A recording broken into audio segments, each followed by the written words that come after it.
Yes, Kenya. Tamu sana, yes. Earlier today at Nyayo National Stadium, during Labor Day celebrations hosted by Kutu, President Uhuru Kenyatta made some remarks that were clearly targeting his deputy, William Ruto. And then in a quick rejoinder, William Ruto answered back the president and then attached a clip of the president's remarks at Nyayo National Stadium today. So in this video, I want us to have a look at William Ruto's response to the president, and then we also have a look at the short clip of the president making those remarks today. Yes. William Samoei Ruto. Sorry, my boss. I feel your pain. Those you are assigned my responsibilities and Project Mse have let you down miserably. They bungled our big four, killed our party, and wasted your second term. Wao ni bure kabisa. Boss, I'm available. Just a phone call away. Sadly, last cabinet was 2 years ago. Yule number 2. And then William Ruto attaches that clip of the president. Badala ya viongozi kuwa wanaketi kusema tutasuluhisha namna gani, jameni, tutasaidiana namna gani, wengine wanaenda huko kuinsight wananchi. Angalia hii bei imepanda, uliza Uhuru. Yaani mimi Uhuru niko Ukraine, mimi ninafanya nini huko? Jameni.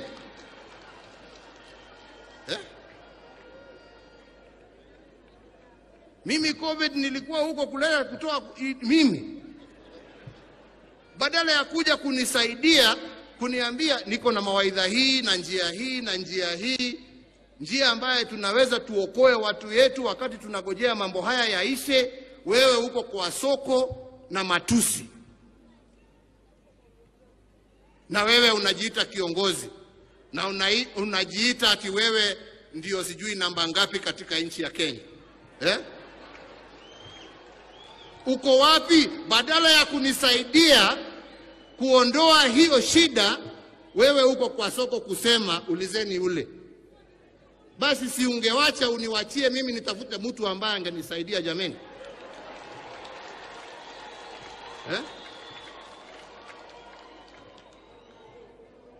Tuambiane ukweli, jameni. Mimi wakati unafika lazima watu waambiane ukweli. Wewe unajua hii shida sio ya mtu. Hii ni shida ya uko wapi wakati mimi nakuhitaji. Na ndio mimi nashukuru huyo mzee. Huyo mzee at least hata kama alikuwa na mambo yake alikuja kunisaidia. Yes. From William Ruto's response, there are some things coming out very, very clearly. The first thing coming out clearly, William Ruto is admitting that he is a ghost worker. Yes. A ghost worker who actually earns salary, gets all the allowances. All the things he does are being catered for by the government. But William Ruto is actually not willing to resign. I honestly believe that if William Ruto is a responsible leader, the best thing William Ruto ought to have done is actually to resign, to save the millions of Kenya's taxpayers' money that are actually being used on him, but is offering them no service at all. He ought to have resigned. And then secondly, from that response by William Ruto is actually comparing Uhuru Kenyatta's first term and Uhuru Kenyatta's second term. And William Ruto believes that Uhuru Kenyatta's second term has failed miserably and maybe is insinuating to the handshake. William Ruto does not believe in handshake. And also yesterday in Othaya, he was just stating that he does not prefer handshake maybe after this year's election. And besides only the handshake, if you look at Uhuru Kenyatta's first term and then you compare it in the second term, with all the economic hurdles and economic hardships that have been brought as a result of the COVID and also as a result of Russia-Ukraine war, I know a good majority of you here will agree with me that Uhuru Kenyatta has performed far much better in his second term than actually he did in his first term. In fact, in Uhuru Kenyatta's second term, the only notable scandal of corruption that maybe I'm aware of is the KEMSA scandal. In Uhuru Kenyatta's first term, we had Aror and the Kimore Dam scandal, we had the laptop scandal, we had the SGR scandal, we had the Langata school children playground scandal, we had even the security laws. Some laws were being imposed through parliament, laws that were just meant to actually stifle the economy, the democratic space Kenyans were all along enjoying. And we also had some kind of murders and disappearances. Those were all things that were being seen in Uhuru Kenyatta's first term. And there were also so many cases of police brutality. Those were all being seen in Uhuru Kenyatta's first term. And not to forget, when William Ruto was also given the opportunity to pick half of the cabinet, he only picked his Kalenjin community into the cabinet. In Uhuru Kenyatta's first term, the cabinet was being seen as a Mount Kenya Kalenjin affair. But in Uhuru Kenyatta's second term, you can see the cabinet has the resemblance of Kenya. All Kenyans across the country are well represented in the cabinet, something that was not there in Uhuru Kenyatta's first term. And I know, and this is something I'm saying without any fear of contradiction, those most likely supporting William Ruto now, they might have benefited in Uhuru Kenyatta's first term. While other Kenyans were actually feeling left out of the government, those supporting William Ruto today, most definitely, they were enjoying at that time walikuwa wanakula nyama. So they can't just understand that a good majority of Kenyans are very, very much pleased with Uhuru Kenyatta's second term in office. Uhuru has performed far much better in his second term than he did in his first term. And then from that clip from William Ruto again, it also exposes the desperation in William Ruto. Even though he's mocking the president, William Ruto also just exposes his desperation. And I'm talking that because I know William Ruto knows that without Uhuru Kenyatta, his presidential bid is just but a pipe dream. That is something I know and William Ruto knows. Without President Uhuru Kenyatta, his presidential bid is just but a pipe dream. William Ruto is very desperate to sit on some kind of a round table with the president because that's the only way he knows he can actually realize his presidential bid. But listening to William Ruto campaigning across the country, he's actually cheating his supporters that he's going to be the president. While all indications are showing William Ruto most definitely won't be able to be the president this year. Yes, that's very clear, ladies and gentlemen. And then again from that response by William Ruto, it also shows clearly that William Ruto is clearly outshining his master. He is clearly outdoing the king and actually is going against the rules of the political game. Because we are being told, maybe for those who have read the 48 laws of power, the first law, we are being told, never outshine the master. Always make those above you feel comfortably superior and you will attain the heights of power. You don't attain the heights of power by outshining or rather outsmarting your boss.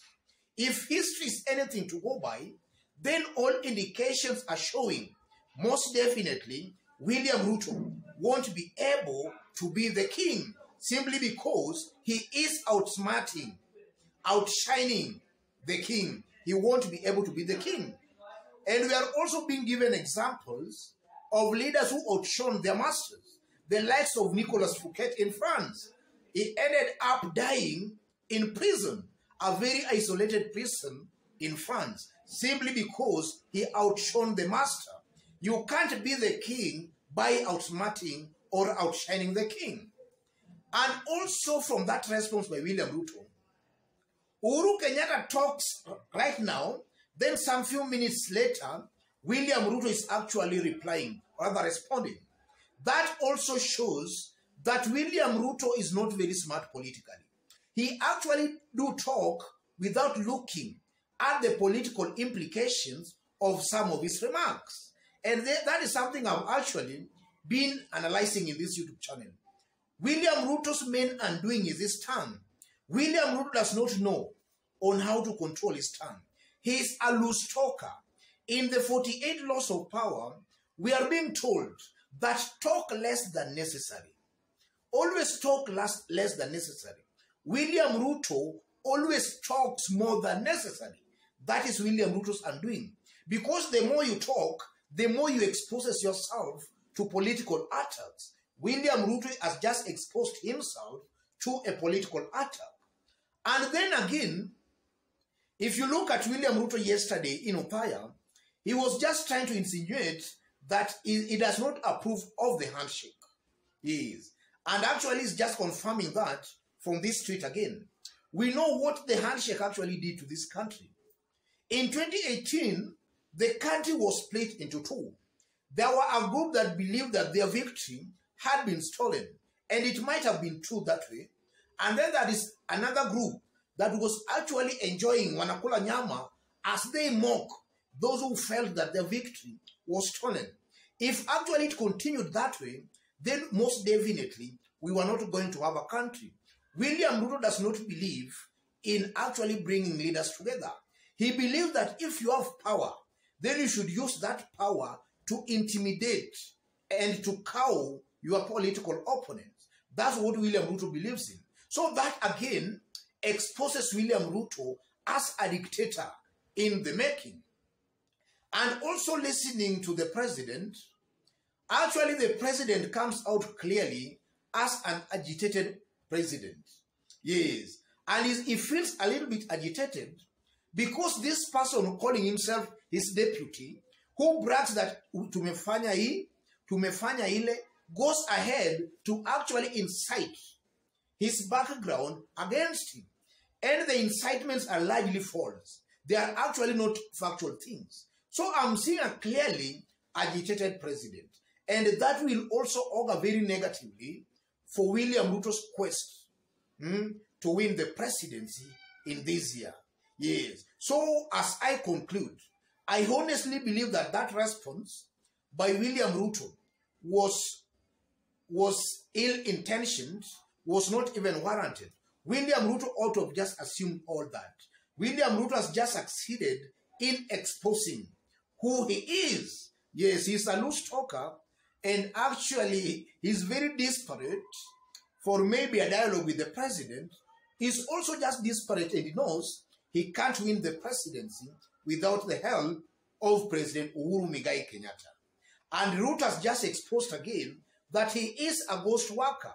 But ironically enough, he is not also willing to resign. He's not willing to let go of government legacies. He wants to stick or rather cling to the government legacies to the last minute.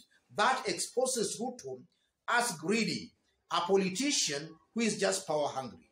Otherwise, ladies and gentlemen, in case you've bumped here for the very first time, and so far you have not yet subscribed, kindly subscribe, give this video a like. Thank you, God bless you, God bless Kenya.